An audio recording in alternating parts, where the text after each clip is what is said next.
Welcome back, my friends. Welcome back to the Optimize Online Marketing Podcast. I am your host, Stacey Barnes, and today we are going to be talking all about failures and why this is the key to your success. You're listening to the Optimize Online Marketing Podcast. I'm your host, Stacey Barnes. I'm a customer journey marketing strategist, and I help you maximize sales by optimizing the customer experience. I actually just got back from Korea about 10 days ago. I did record a podcast a few days ago using stories, but this is the first time that I'm back, quote, in the studio with my normal setup. Apologies if this is a little clunky, but again, I am just trying to get my footings here, get my bearings here as I start back up again with the podcast. So we as humans in general want to avoid failure. If we have a feeling that something is not going to succeed, then we don't pursue it. Which can keep us safe from a lot of dangers. It can keep us fiscally responsible. However, when it comes to launching a digital product, you're going to have to take a risk that your launch is not necessarily going to fail, but it's not going to meet the expectations that you originally had set out for yourself. So typically what we do as entrepreneurs is we try to do as much research as we can before going into a launch. We buy some online courses, we join some programs, join some memberships, things like that, to help us, one, get the knowledge that we need in order to help us launch successfully, and two, kind of get that community and feedback and support for our launches. But let's say you bought all of the courses, you have all of the coaching, you even have a few high-end coaches on speed dial, you go into launch and it's still not exactly what you had hoped for. And the thing is, you can have all of the knowledge and all of the resources, but really the lessons come in the doing.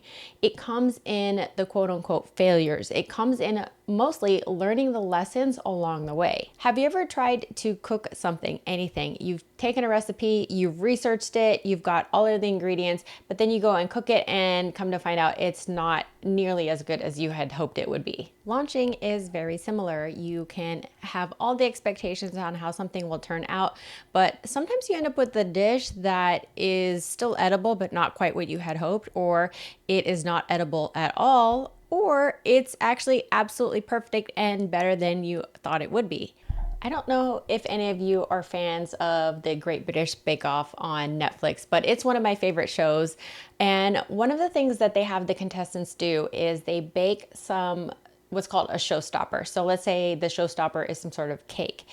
The contestants typically have time to practice at home. So they'll go ahead, they'll be at home, they'll practice the recipe at home, they'll even perfect it at home. But when they get into the studio and they cook the cake there, a lot of times it turns out a lot different than they had initially hoped.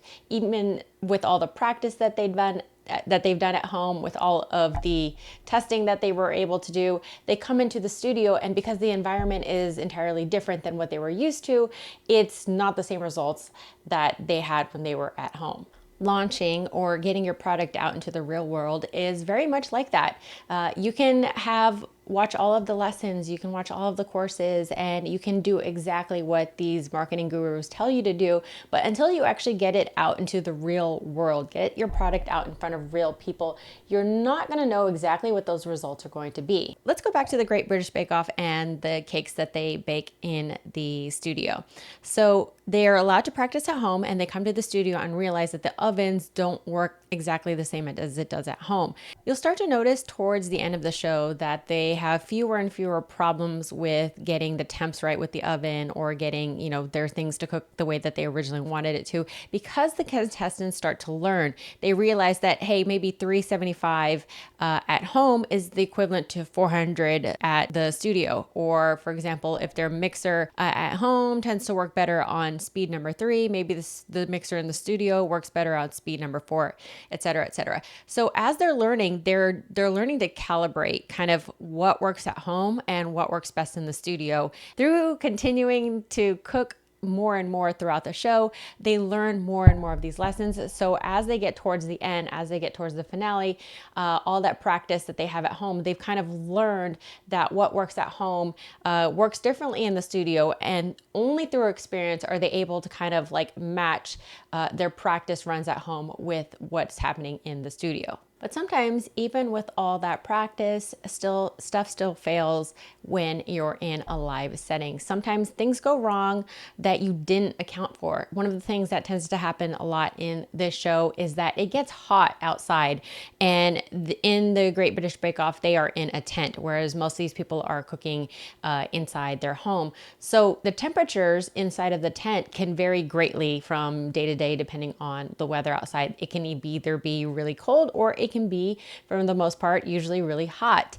And the temperatures inside of the tent can make for a disastrous baking experience, especially when you need things to cool down a lot faster. For example, icing works best in a cooler setting. Chocolate works best in a cooler setting. So when you're trying to mimic these same kind of things inside of the tent, sometimes things outside of what you would normally expect. For example, this isn't temperature oven. This isn't the mixer setting that's always fixed every time you go. Instead, you're faced with a set of new problems, such as things like temperature. The same thing will happen during your launches. Let's say you've had 2 successful launches back to back, and you try to redo that same launch again, and you find out that things aren't working the same. For the longest time, webinars worked really well for converting into a program. And now, instead of a 1-hour webinar, we are now moving into like a boot camp or challenge style launch, where it takes anywhere from 3 to 5 days to get people to buy, as opposed to what used to be just an hour of content. Ultimately, you don't know what you don't know, and you won't find out unless you go through the motions. So you will have to do a fair bit of investment, whether that's time or money, or time and money. You're going to have to do some sort of investing when it comes to doing these launches, and you need to figure out what is safe for you. How much money is safe for you? How much time is safe for you? If you go into a launch with the mindset that if this fails, then all is lost, then you're going about this wrong. You don't want to go into launch thinking that this is going to be the be all end all of everything in your business. Now, there's a lot of talk about how sometimes people lose their jobs and their backs against the wall and they need this launch to win. Well, we hear all the stories about people who made it, because those are the ones that end up on the podcast. But what we don't hear is the stories of people who didn't make it, who lost everything. We don't hear those stories on podcasts, but there's plenty of those stories out there that unfortunately people aren't talking about or sharing. You just hear the stories of how people's backs are against the wall and then they succeeded, because that's a much more exciting story, that's a much more exciting narrative. So what I want to do is I want to caution you when it comes to going into a launch that you don't put all of your eggs into this one launch basket. There's a popular phrase, go big or go home. A lot of times people will go big and then go home. So there's really not the best way to go about a launch, especially if you are relying on savings. Let's say you do quit your job and you have, let's say 6 months worth of savings. You don't want to burn through 6 months worth of savings in 1 month and hope and put all of your chips into hoping that you're going to get all of that investment back on the very first launch. The smarter thing to do would be to test smaller amounts at a time. That way you can test out a product, see how it works, see how it's received. Once you get that feedback, you can make it a little bit better, invest some money into a launch. For example, when I say invest money, I mean investing money into ads, ad spend, that sort of thing. You take a little bit more each time you launch and just put in a little bit more than you did the last time, because you have new information as to how your audience works. You have new information on how the economy works, how people are receiving your product, how people are reacting to online products in general. The more information that you have, the better your launch is going to be. And with each small iteration of that launch, you just get better and better. And sometimes you'll launch again, maybe on the 3rd or 4th time, be like, hey, this is the 4th time I'm doing this, I'm doing great. And then that launch fails for whatever reason. Then all of a sudden you feel like everything that you know, everything that you believe comes crashing to the floor because that 4th launch didn't go as you expected. And the thing is, you need to expect failure along the way, no matter how many times that you've launched, no matter how many times you've done something. You can get familiar with routine, and then you can get comfortable with that routine. Hey, this is working. And then you don't allow yourself to test the way that you have been testing. And then you run into a situation where you're like, oh, this failed. And then you're upset and you think you did something wrong. So I'm currently reading a book called The Psychology of Money. And in one of the chapters, he talks about how some investment firms actually lose on a majority of their investments, and they only win on 10 to 20% of the actual investments. So for example, the way this works is that, like, let's say you are investing in the stock market and you are investing, you have whatever, $1,000 and you're spending $100 on each stock. Turns out 70% of those stocks will probably fail. 30% of them will, or say 20% of them will do about as expected. And then that last 10% is what is actually going to help get your investment back. That only 10% of the stocks that you've bought, let's say you bought 10 stocks, only one of those stocks will actually be a winner. And this is sort of risky because you're hoping you're betting all of your eggs, you're spreading your eggs actually across 10 different baskets, and you're hoping that one of them is going to win. Now, when you look at this, betting on something that has like a 10% chance of winning is not actually very smart. But the idea of investment really is just, you don't know which stock is going to win. One of them is going to win eventually, but you won't know until you put your money into all of those different stocks. If you had to ask me, I would say that the stock market is just a legalized form of gambling, but that is another topic for another day. So let's talk about launching and how this all relates to launching. What the analogy here is that you're going to have a few launches and some of them are going to be duds. In fact, a majority of your launches may be duds in the very beginning. Until you're used to launching, until you're used to getting that product out there and getting your feet wet and understanding how the process works, you're going to run into a lot of dud launches, and that's okay. That's the big takeaway here, is that you're going to have failed launches, or you're going to have launches that don't meet the expectations that you originally had set out, and that's okay. The reason for that is because you need to keep doing this in order to get better. For example, if you're trying to cook a dish, you're not going to get it right out of the gate. You may have, if you have an edible meal at the end of it, that's a win. For example, if you break even on a launch, that's a win. Sometimes you don't break even. Sometimes that dish is so horrible you have to throw everything away. And that's okay too, because every time you cook a dish, you understand that the cook times are different. Every time that you saute the vegetables, like you get better and better at it over time. Now, you may have some setbacks. Maybe one time you're not paying attention and you've done this dish 7 times, and on the 8th time you actually burn the vegetables or whatever. But that's okay, because again, not everything is going to be perfect. Even with all the lessons and, as much as we learn and we go through the motions, failure is part of the process, and we just have to accept that it's part of the process.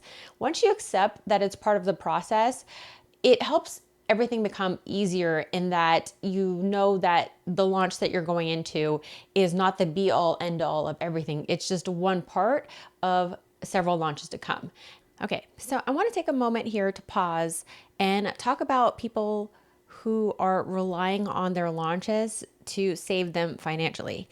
Now, if you are relying on your launch, your next product launch, to save you financially, you're relying on your online business to save you, you may not be in the best place for doing this sort of launch.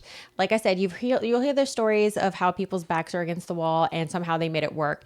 And you could very well be one of those success stories. But again, like I said, we don't hear all of the failed stories where people invested money and it didn't work out, because those stories aren't exciting. Those stories don't make the podcast. Or if they do make the podcast, it's like, oh, everything worked out eventually. They found something else. Maybe they found a part-time job, got back on their feet, and they tried again and it worked. And those are the stories that you do hear. But the stories where people just lose everything because they've invested everything into this online business, or any business, whether it's online business or brick and mortar or any kind of, let's say it's a doctor who opened up their own practice. It doesn't matter.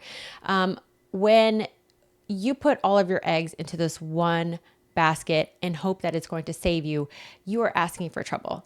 I'm not going to tell you what you should or shouldn't do, but I am just cautioning you that if you're in this position, that you're going to this launch, and you're like, I'm going to invest my entire life savings into this one singular launch, you're asking for trouble. The best thing that I would recommend is have some sort of backup plan. Like, don't make this launch the be all and all of everything. Now, it could very well be something that you hope will become your new source of income, but you should still have some sort of backup plan in the back of your mind. So for example, if it doesn't work out, maybe you can still continue to take on clients one-on-one. If it doesn't work out, maybe you can still continue to work a part-time job.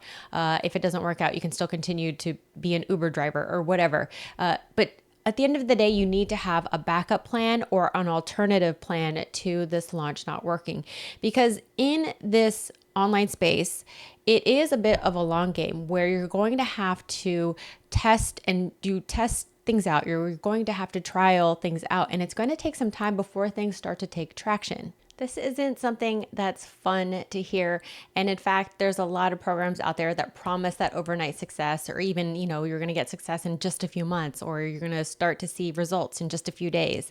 And all of that sounds exciting. It sounds fun. And it sounds hopeful. And that's what everyone buys into. But when you buy into that idea that the success is going to happen overnight, or when somebody convinces you that you're going to get all your investment back on this program, oh, you're going to spend $2,000 on this program, but you only need to sell 4 programs in order to get your money back. Like, it sounds exciting. It sounds sexy. It sounds like, yes, this is a winner. And while it's probably easy to get your investment back, building a sustainable business in the world of online business is going to take a little bit more than selling 4 online courses to get your investment back. Like, you really need to take your time with building and growing. You need to take your time learning the lessons, and you need to take your time really just understanding the world of online business, understanding your market, understanding what's happening in general. And this is not a fun thing to learn. You're probably like, I want to listen to somebody else who's going to tell me that I'm going to get my money overnight, that I'm going to start working, that I can quit my job in 3 months. Like, I'm not listening to this. Okay, fine. You can stop listening to this and go listen to somebody else. But I'm here to tell you the truth about how online business works, how business in general works, that it's not something that you're necessarily going to be able to jump into overnight. Now, is it possible for you to jump into a business and have it work for you overnight? Yes, it's possible. Is it probable? No, I'm telling you this right out the bat. That is not probable that you're going to be able to quit your job in 3 months. What's likely going to happen is that you're going to get started. You'll still be working a job, or maybe even you have the ability to move into a part-time job, and it's going to take time, because you are still figuring out the software that you need to use. You're still figuring out how the email works. You're figuring out what the heck a CRM is. You're still trying to figure out what tagging is. And you're going to have all of these different terms. And then somebody else is going to come along and say, hey, there's this new social media platform that you need to jump on. And then you're going to try to learn that. And it becomes a series of steps, and it starts to get very overwhelming very quickly. And all of a sudden, the dreams of having an overnight business, having a business that's built overnight, something that's self-sustaining, that certainly becomes no longer a reality. Next thing you know, the 3 months that you thought it was going to take, that has passed. It's turned into 6 months. It's turned into 9 months. It's turned into 12. And you're like, why am I not further along than I hoped I would? And the truth is, that's how it works. It's not something that's going to happen overnight for most people. So, okay, you're like, all right, I get it. It doesn't happen overnight. So what do I do? The key to winning is something that you probably have always known, but don't want to hear. The key is consistency, my friend. The key is consistency. The key is to keep showing up and keep trying new things. The key is to keep putting out content out there on a regular basis, figuring out what works, what doesn't work.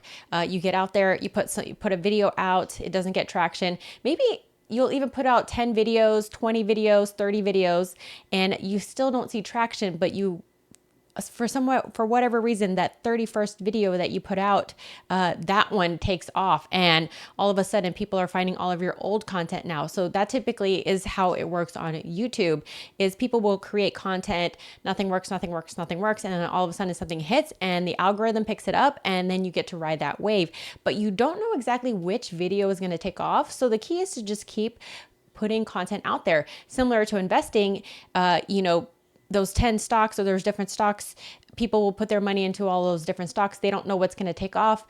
Maybe instead of 10% of the stocks taking off, it's one. And so you have to invest in 100. In the world of online business, that could look like putting out 100 videos, 100 pieces of content, and maybe one of them takes off. But business is a numbers game. Something will take off eventually. Even when I do Facebook ads, when we run Facebook ads, you'll notice that there's hardly been an instance where we've ran ads for when I say significant, when we run ads for at least a week, it's very rare that 0 people will sign up. I don't think I've run an ad where 0 people have not clicked on something. I haven't run into a situation where 0 people clicked on an ad. Some people click, some people will view. And it's the way of how numbers work. And if you understand that it is a numbers game, somebody will sign up for your freebie if you put it out in front of enough people. And in that case, somebody will sign up for your program if you put it out in front of enough people. But the goal is to just keep putting stuff out there. It's to just be consistent. The more you get in front of people, the higher likelihood that someone is going to see your stuff, and the higher the likelihood that somebody's going to buy that stuff. And again, you have to be consistent. You have to be committed to the work. You have to be committed to putting out this content. And the more that you do it, that consistency not only allows you to have that library of content, but it allows you to get better. The more and more that you do this, the better and better you get. Same with like recording content. Like, I didn't start with this camera. I didn't start with this microphone. You'll notice that some of the older online quote gurus, they started out with really cheap webcams, and maybe even just the dinky little webcam that's attached to their laptop. We all start from the bottom. Maybe some of us are privileged enough to afford a camera right out of the gate, but even then, having a camera is not a guarantee of anything. In fact, the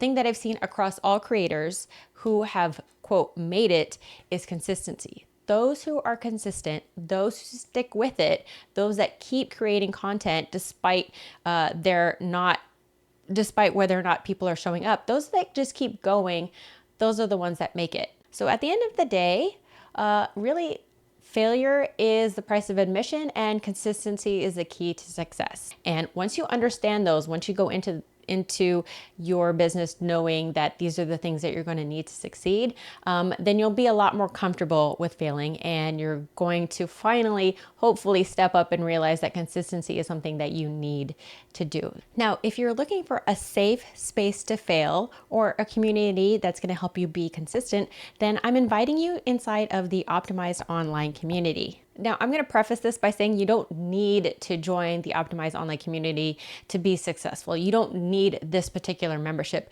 but you do want to have some sort of community that's going to help you through this process, because failure is not easy and being consistent is really difficult. So you need to have some sort of community that's going to help you through these different things. Now, when it comes to my particular membership and what the Optimized Online community can do for you, what I do is I help give you a safe space to do things in a way that doesn't feel big or scary. If you join us for the August cohort of the Optimized Online community, what we're going to be doing is something called the Optimized Offer Oasis.